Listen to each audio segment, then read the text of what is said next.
Donc na fleur na bouquet de fleurs Daniel Saf peuple ezomona ye Daniel bana ko loba na Kabila fingi na tongo na midi na poko afingi ba Jeanette na tongo na poko mais lelo à cause ya mbongo à cause ya koluka poste eza mawa na ba politiciens congolais oyo tozo voter bango pour l'intérêt ya peuple bazo ya na kombo ya peuple 3 millions ya sensa eke wapi. Président Olenga Koyi a détourné 3 millions de dollars. Ezali bato mabe, ba mercenaires, bazana parlement, pona kwa kize bato, pona ko kangisa bato inutilement. Grâce à Olenga Koyi, na mboko makile bimaki na 2018. Et puis rôle na bango zani, ba mercenaires, bazali na kati ya parlement. Donc on Janine Mabunda.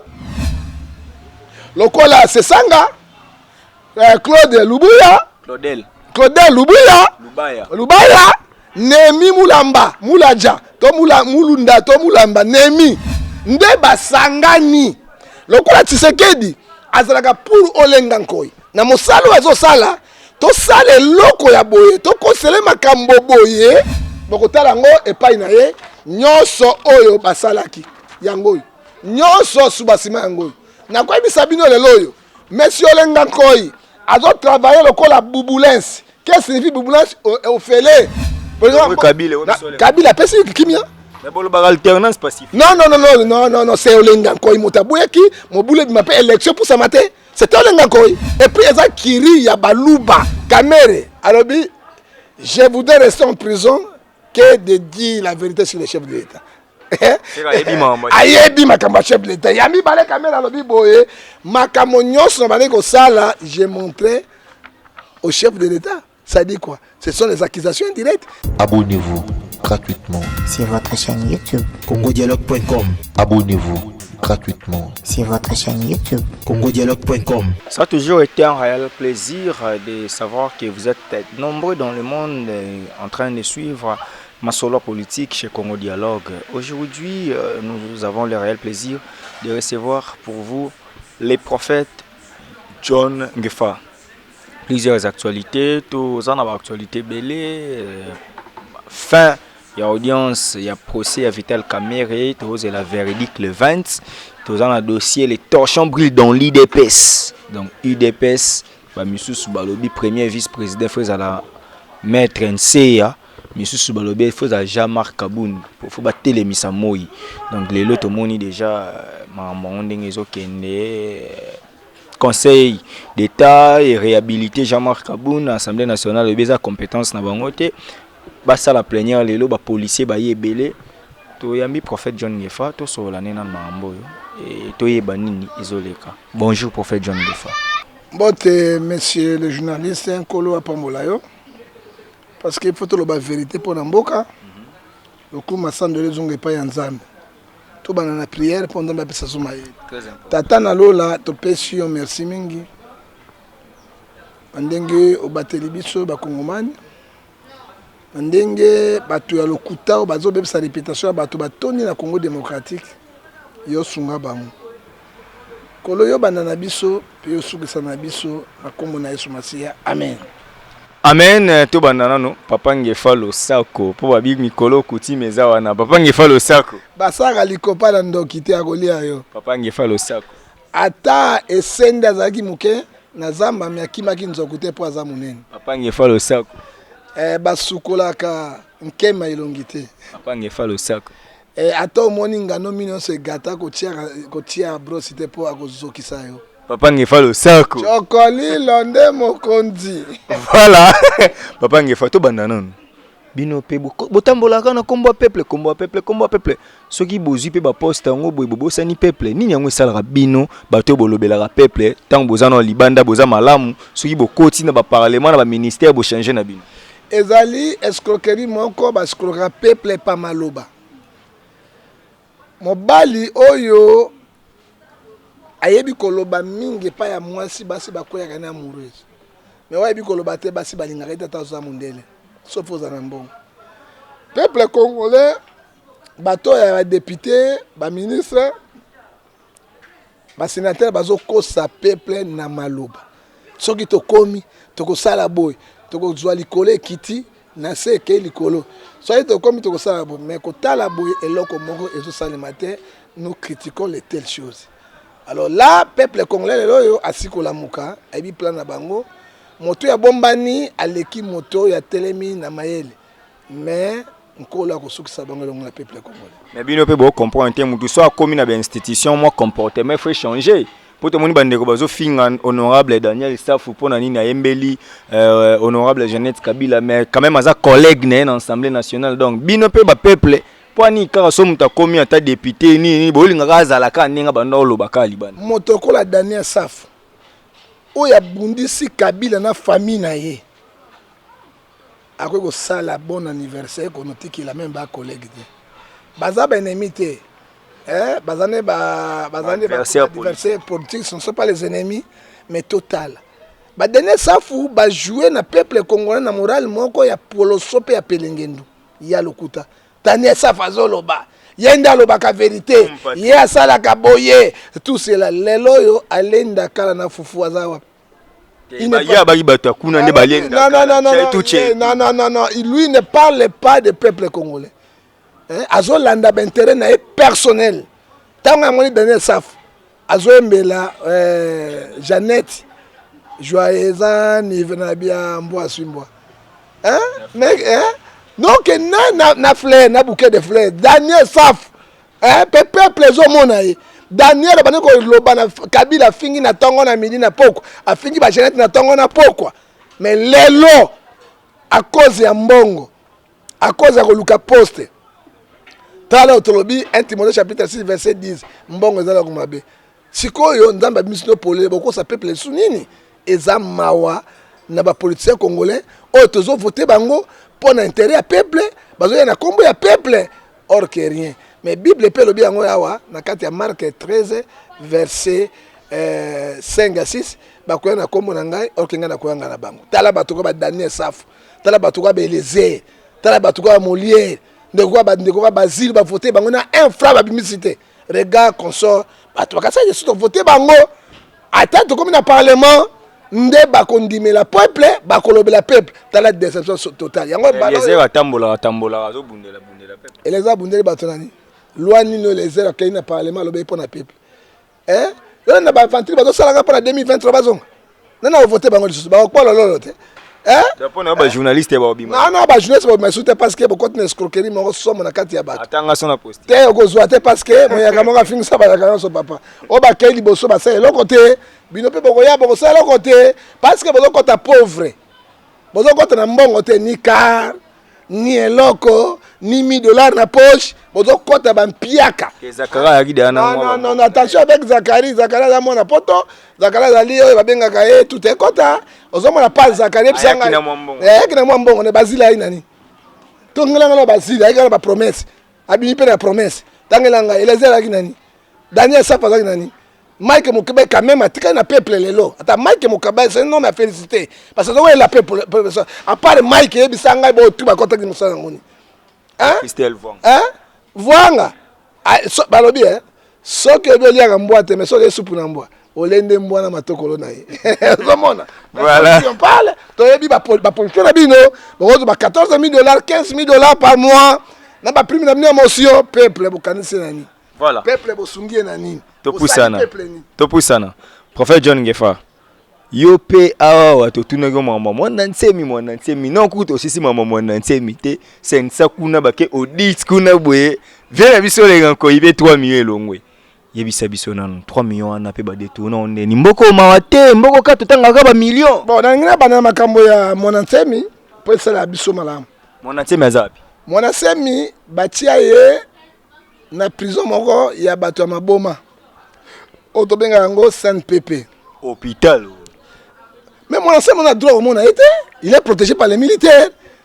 À tous les années, le membre du gouvernement au monde mon ancien, mais ce que l'hôpital est là kabatonios pour que par mon ancien motako kota kunate, bana makambo ba préparer katina. Nous disons ceci. Parce que président lenga connaît mon dans mon ancien, abunde la paix mon ancien. Ngai moko na kota la paix mon ancien. So que vous membre du gouvernement. Non membre du gouvernement mais na komona mon ancien na aucun cadre ya homme de Dieu et puis donc na cadre na ko bonde la peti mona sema sambela te akozambela ya na ba na bisim veut dire mona ki siminari kamote molimo nyonso na Philippiens chapitre 2 verset 13 ekuma mena kanzambi mwana semi azali moto moko de ne plus négliger mwana semi azoko ntumi na Brazzaville pasteur ntumi azali religion azali mystique et mystico et religieux mwana semi azali ko la patrimoine national mwana semi azali lokola otokoloba nini moto oyo azopesa valeur traditionnelle azali lokola monument hein mwana semi lelo mwana semi tozomona lelo Steve hein azali lokola tomona kimbangu te hein tomona mpakali yanja te hein tomona pe kipavita te toyoka sango mais tozwi chance lelo kozwa monument kozwa moto oyo aza kofavoriser azopesa valeur na culture na ye oyo azopesa kola monument oyo azali lokola nini bancêtre wana basalaka makambo il est vivant mais mon ancien a 80 ans à 70 ans muta mon ancien soko mona otama malé parce que kobeta na ba baby yomana yango wana alors tant mon ancien a so déclaré loko moko na article 24 de la constitution tokoki ko boma mon ancien te tokoki ko kamata mon ancien kotia ye lokola na ba sana azana passe non mon ancien n'est pas malade aza babela ka mutu te ezaki ba mbeli na ba kuba betaka na mutu eningisi mukembe azali abu portant mais soki tuzoboma bato lokola ba mon ancien oyo azako pesi valeur na culture na ye ya Congo oyo pesi valeur na kati ya ba congolais hein on parle de monastère partout dans le monde ozomona et monastère mazaka soko moni alobi suka nini na Kikongo pourquoi azako pesa honneur valeur na culture na ye hein valeur na mboka na ye et monastère ne parle pas si ba Congo il parle aussi de l'Équateur de Bandundu tawa benga na batabikolo musu na mboka na bango papa yo pozo soutenir tribalisme non tribalisme mais bozo sala loni présence batoni banani tribalisme babimisi liste na cabinet kuna na ba directeur ya cabinet kuna muluba zati non ata directeur cabinet muluba zati mais ba conscience ba banani hein obisanga loko ni non tribalisme te to comprendre ye bato ba prophète bazalaka lokola bato moko comprendre bango te bazali lolenge moko tozana pasteur Ntumi na Brazzaville hein azali moto ya kuna ya njela machine hein azali pela ye bato na bazalaka ce sont des phénomènes alors ba monument ndengo to protéger bango il faut que protéger bango parce que mon ancien ministère intellectuelsko lingi basala non babo maete mon ancien mi ba protéger ye babong sanda ko na ko lenga ko linga bana siko bong sanda ko na ye olenga ko président lenga ko a négocier pas président ya sensa akeno kamata mona semi na kora gouvernement bazongisa ye bafuta ye mo mbongo na ye avanda kimia parce que to na valeur na ye ngai na mona sima kimbango te na yo kaika na ba livre na mona pakalianza te na yo kaika na moni mwana kimave mais na moni mwana sengi ngai moko na histoire de que na vivant lokolo tangi mwana otangi olenga nkoi to zongi lisuka na dossier à 3 millions oyebi na ba président nyonso ya France hein le président moko oya favoriser à valoriser valeur ya culture na bango c'est Jacques Chirac le plus bon président na président nyonso ba kota na France c'est lui tango Jacques Chirac akufi akekundama na cimetière familial akei ko kunde pour ni ba pesa honneur hein alors chef coutumier hein ya culture na bango yango mataka bakana kuna Jacques Chirac et puis na nini ya famille ni ba soda ni ba chef d'état ni quoi azaki na quelques membres de la famille na et zo la nini à valoriser culture na bango hein et le président à suivre hein lokola ba mwana semi ezali batu moko bazali kwa monument bazali kwa ba idole to négliger bango te peto bo mai rapide te to tika ezala parce que na makambo ibele ya conseiller biso ba congolais surtout bana ya ba Congo. Olingi mon entier mingi to beta te to poussa na nanu to so lobby o lobby wana eza bien. Na ko poussa na ba question. C'est bon, na poussa na ba question. To comprendre déjà. O lobby de mon entier mi c'est bon. Ka to poussa na. 3 millions ya sensa eke wapi. Tala, omoni ennemi ya congolais za congolais moko. Omoni na ko détourner 3 millions. Président Olenga Koyi a détourné 3 millions de dollars. Ezali bato mabe, ba mercenaires, bazana parlement, pona kwa kize bato, pona ko kangisa bato inutilement. Omoni dossier à monasemi, oh ya président Olenga Koyi, aza président sensa. Et Kabola Bitum. Non, attention. Lobby élection, mais tout ça continue avec l'élection aussi. Grâce à Olenga Koyi, Namboko et Makile Bimakina 2018. Yo moni moto na fonction. Mais parle bakini doublement à parti politique. Motalonga ki ngona. C'est ça que Olenga Koyi. Yo kasi ba kori parti était aboya kimbongo. Mais il dépêche Chiba la peke ndana élection. Non, attention, deux partis politiques c'est Olenga Koyi motaboma ki yango. Olenga Koyi nakati azana fonction mais bako beta masasi na ndako na ye pour ko sala ki makambo wana Olenga jusqu'à lelo mon asemi pour longa zamba ki meza ba Congo c'est Olenga Koyi mutakene ozwaye aye na ye a pas luka 3 millions. Non attention azumbongo te ngo bino ba journaliste fi poza bosembo bato ba osala eloko ezale nini on je moko ya Kodep. Et puis on dit encore mokolo na ngazani Floribert Mutuba Moluba ya Kasai yende aiko bimisa likambo ya 3 millions oyo Olenga Koyi ebungi na 500. Et puis rôle na bango zani ba mercenaires bazali na kati ya parlement lokola Janina Mabunda lokola Sesanga Claude Lubuya Claudel Lubaya Nemi Mulamba, Mulaja, to Mulunda, to Mulamba, Nemi, nde basangani. Lokola Tshisekedi, azalaka pour Olenga Koyi. Na mosalo azo sala, to sale loko ya boye, to kosele makambo boye, tango bango bakoyoka balongola ye, po basoka ekiri ya suivi, ya ba faire banquette yoyo, ba préparer yango, pona baluba bakota wana. Est-ce que mboko ezana baluba na ba tribalisme? So comment Denis Sanga Moluba omoni Nemi Claude Moluba omoni onjo mokona ngo yo tobi Florida Muteba Moluba bake ko sala complot wana koloba ke 3 millions ya dollars et bungi na 500 maintenant ko bisolo komoko boy papa mboka etambola kana baranki boyete Janine Mabunda ata la parlement. Denis c'est ça ata la loi à parlement. Oyo moton je amulubo bazokambo na Floride Muteba ata la makambo nje na ye kokosa likambo ya munene boy sans subasiment. Tozali na ba dossier nyonso ya sensa yango oyo ya conférence de presse. Bokotala ngo epai na ye nyonso oyo basalaki yango nyonso subasiment yango na kwa bisa bino lelo oyo Monsieur Olenga Koyi azo travailler lokola bubulence. Qu'est-ce que signifie bubulence au fele ngaza mutu na nzambe na lobaka bosembo. Monsieur Olenga Koyi ba pesa ye ba docteur même bureau ya pambate. Bureau ça salaka ezali bureau privé na ye. Ezali bureau privé na ye futaka na mbongo na ye non ya institution. Yami bale ba docteur ye ata voiture mon côté. Même ba membre na ata motuka mon côté. Troisièmement, Monsieur Olenga Koyi, il n'est pas payé. Il n'est pas payé, Monsieur Olenga Koyi, il a payé. Nazolo ba yango yo, nazasu document yango yo, confrère de presse, c'est là qui. Mais, parce que frais ya fonctionnement, il y a mon salaire $100,000. C'est à part $100,000. On appelle ça frais de fonctionnement, il y a 500 institutions monnaie. Nalobe zambonge, $100,000 mbonge, ba détourner ba millions yo. Ozoka na boko ba douter. Comme ça la 500 on peut la gagner.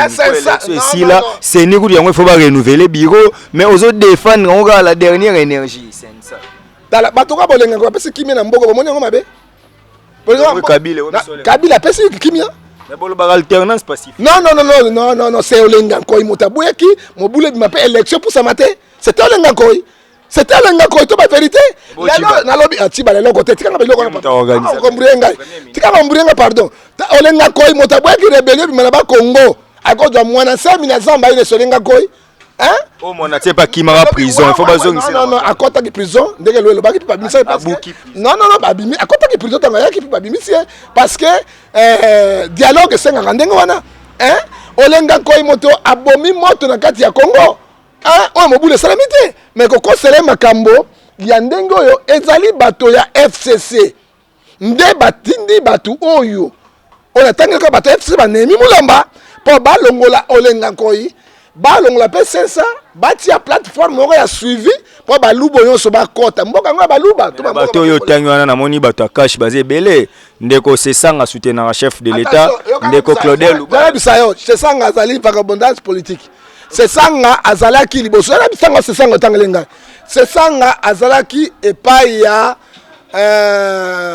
Ruberwa ya azalaki pa bemba yo zele na bisayo azalaki ebandaki epai ya epai ya Rubero alongwe pa Rubero akepa Zaidi Ngoma alongwe pa Zaidi Ngoma akepa papa professeur akufa mutu munene wana nani oyo ka rebellion kote ya bango wana oyo nani ko oyebi ete papa yo ba Herodia alongwe pa Herodia directement akome pa Bemba Jean-Pierre ozoka bato wana aza jongleur joker alongwe pa Jean-Pierre Bemba a soutenir Moïse Katumbi lelo parce que président Moluba ye le azongeli Tshisekedi alors position ya Tsanga nini motazo monter baku na ya Olengankoi eza Sesanga eza nami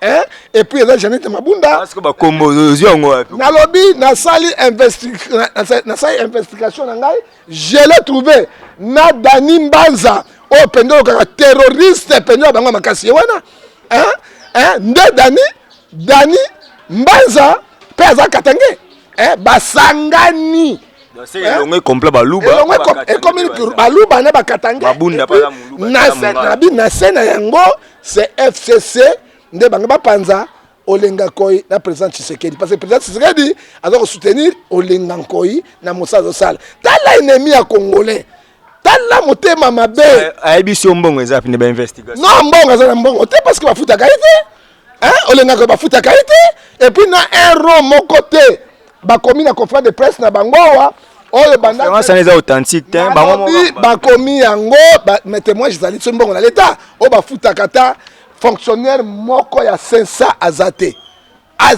jusqu'alors alors l'état na nyongwa 500 c'est pas 500 na nyongwa na e alors moto ya bien crédible on peut ça kimia tala ba ennemi ya ba congolais Denis Sanza Denis Sesanga hein et puis Claude Sanga communé Deli attends Deli Sesanga to ebi Sesanga no vagabondage politique président ya en vol ba président à la partie ah ou attends 3 personnes la présidente hein OK attends 3 personnes moi si moi na bana présidente et le bien côté donc pasteur moi 4 personnes ba bien pasteur à l'église hein et puis Claudel Lubaya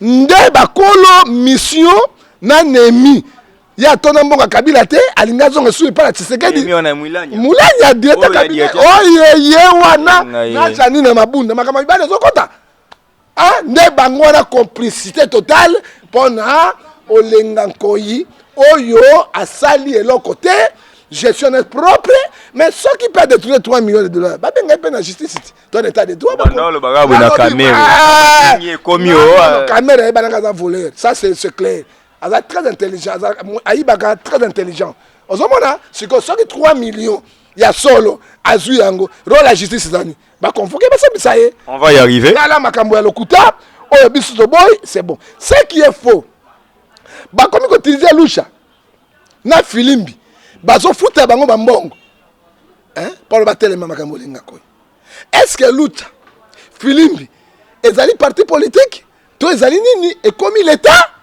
et puis mouvement citoyen nous avons les preuves ezali na kopesa élément oyo bazofuta bango mbongo mpona makambo ya Olenga Nkoyi. Makasi na communication na lobi na yo naza sensate kotianga na sensate naza nde église au milieu du village bona to paranga makambo boyko tika na ba vérité bazofuta zana élément papa ngefa lo sako loba nini papa ngefa lo na salaire ko na botama congolais mo fa botama angolais condamné nzambe na yo pe passe na condamné nzambe parce que nzambe azotala biso te mboka ngoto bobo ezokende boye malosamba nzambe ayokaka te nzambe akotika surtout kufaka boye des millions qui sortent, des millions et peuple. C'est peuple. On a parlé de millions, tout comme un procès à Vital Kamerhe. Maintenant, on l'a dit, procès au Union, surtout l'obé qui plaidoirie. Est-ce qu'on comprend? C'est un autre monsieur. Maman Olenga Nkoyi non? Pourquoi Olenga Nkoyi? Vous comprenez que Maman Olenga Nkoyi est rouge. C'est rouge. Pourquoi? Parce que tu as porte-porte entre Olenga Nkoyi et le président Tshisekedi. Ça va preuve. Hein? Tout ça va preuve. Filimbi, Lucha. Bino bokota na makambo etali bino te ponani makambo ya kamera baloba ta koloba te balobaki malonga te kamera moto na bango kuna lobaki yango te totika distraction totika bozoti ya mbutu entre sesa na présidence entre Olenga Nkoyi na oyo tango Olenga Nkoyi mona ke président tala bato basali ngai boye basilana entre Olenga Nkoyi na président Tshisekedi tobo yango parce que mbutu déjà ezali na kata mboka nous cherchons la paix mais ngala to kolongola te bana ba tribution bazosala mais ngolongola 500 parti bongo sala ya suivi ya baluba parti yango ezani accord ya Saint-Sylvestre lobaka ke sensa wana ezo exister pour na organisation de élection ezaki une année renouvelable ya 6 mois une fois 2 ans et coquille tengas ko na tuna tolanda mibe yo comment lo mamba constitution tolanda mibeko kasi na mibeko ya ona bi musala na ngwe se silaka bino siko bo linga te ba bo mon point mais parce que tout le monde a grâce na 500 pe qui mezokota ça va to role aussi si mamba 500 qui mezokota parce que azali église au milieu du village so ki ba kolongola yango ba kochani na ko mosusu mais ba Olenga Nkoyi président Olenga Nkoyi ba continuer mosala na bango mosusu ba continuer mosala na parce que mosala asali un homme crédible oya yibite azali calme pe mosala ezotamba kitoko non senga bolukela papa Olenga Nkoyi poste sur côté gouvernement sensa yobi ba futa rete ba tia ata na onatra kuna ozomo ça on a traité parce que misala on a traité azali ministre transport on a traité la transport azali ministre mbala combien na lobi azaki ministre ya transport ochana bisi te asombaka babisi nyonso bomonaka babisi nyonso emonanaka awa makambo babisi te mpo babisi emonanaka awa o bayibi matata mpo ebolobaka na ye tolinga nde yo odefendre soso defendre te na lobi ya solo asombaki babisi olengaka asombaki babisi awa aumelaki bolongole mpo nani motema mabe azaki ministre ya transition balongolaka ye mpo babisi ebungaka te asombaka babisi nyonso aka na problème na Kabila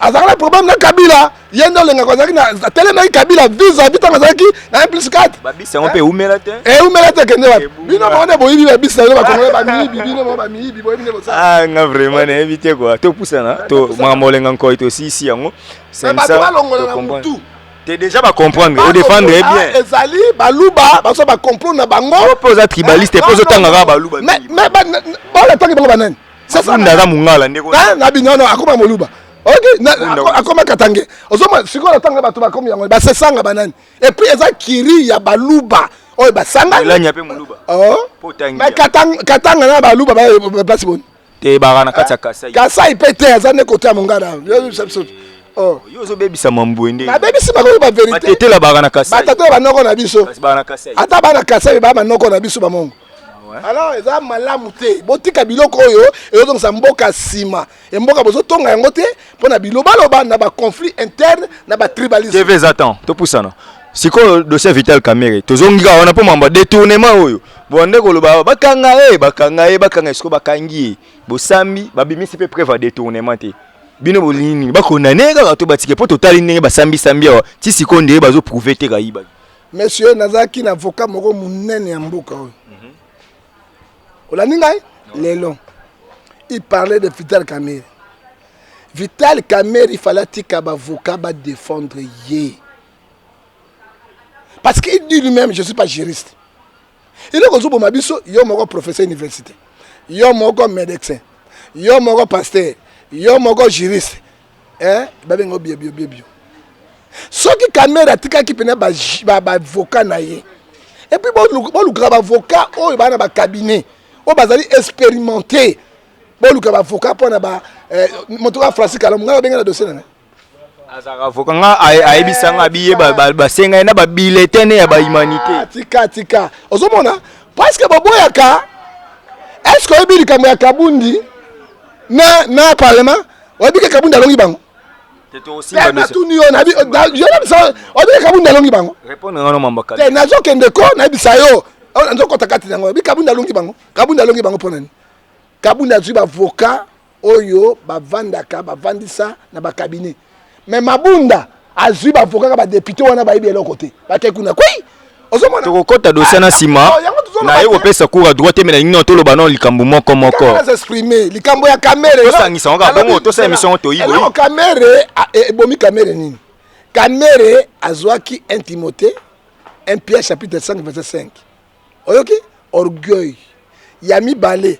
kamere azwi na mokane na Nzambe Galates 6 verset 3 si quelqu'un pense être quelqu'un s'abuse de lui-même kamere akasaki ba français oyo azali koloba ebele or que droit eza français te droit eza bapreuve mpe na langage moto abomisi kamere ye moko mposaki na avocat moko ya munene ya mboko ya bise kamere lui-même toza na vol intelligent eza ndenge nini nakoloba ezala na code pénal na article yoka na yo zela vol intelligent eza nini nakoloba bazu pasteur Fiston kende na Lubumbashi zwela ngai 2 millions za wana soko ozwi yango otinda yango epa Remi akamata apesa na mala Brigitte atia na compte mibale oyo ejekite parceke atindaki ye na kati wana soki balandeli eza na ni signature na ngai ni kwa ni nini asala yango verbalement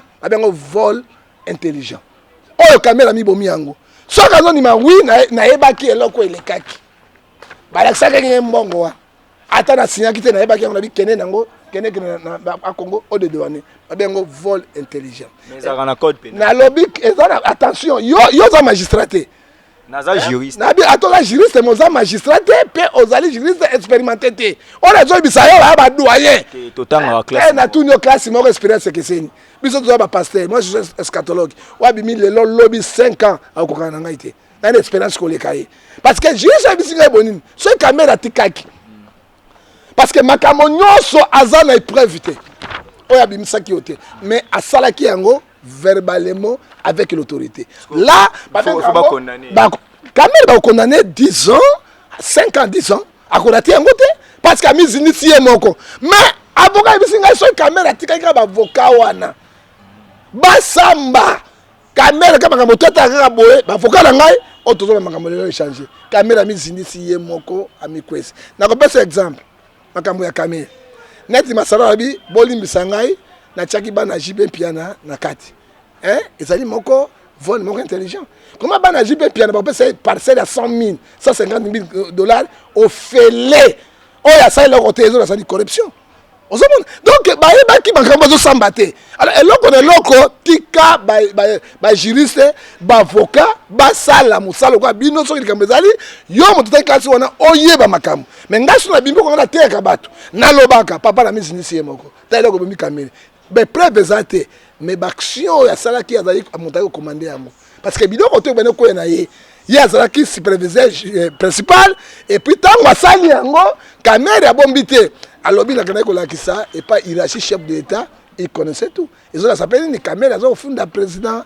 na mayele so afundi président bakokanga ye mo toyebi te wana constitution ndenge elobi haute trahison ou bien vol soki esalemi na kati ya bureau ya chef de l'état article 165 ekolanda na destitution mais vol eza nini haute trahison te koyiba eloko nalobi ozoyiba eloko oyo hôpital azangi meme désinfectant na Covid-19 bapesata bato désinfectant 1000 francs mais yo ozoyiba ba 58 millions ozoka eza nini et puis osalema na nini makambo tout esalemi na bureau ya présidence de la république c'est haute trahison wana vol eza haute trahison mpe lokola yo kasi moyiba eza nini lokuta eza nini c'est ça le problème mais toyebi eloko tozoleka te totika bajuzi bakende bakoti na plaidoirie tozela 20 tokata makambo mais kamere ayebi consort na ye pourquoi kamere ayebi consort na ye alobi j'ai préparé ma femme avec des enfants ayebele kwa kosala et caméra bi susu nini vaut mieux tika na prison que na ba chef de l'état 3 lobinini on me cherche pas moi caméra na yebi caméra sur les autres on cherche les têtes des chefs de l'état ah bien c'est clair biso le bangote ngai na Steve tozo le bangote on cherche la tête des chefs de l'état les lo caméra bi c'est qui ngo polele ça n'est pas moi caméra ozomona mboko to tia nzambe tobondela 2020 ekosi la te tokomona makambo mosusu awa meto ebisa bango lokuta monene biso peuple tozo abina article 63 64 tokyo continuer mboka etambola kaboete mboka moko na mokili o bozosala comme royaume. Abonnez-vous gratuitement sur votre chaîne YouTube. congodialogue.com. Abonnez-vous gratuitement sur votre chaîne YouTube. congodialogue.com.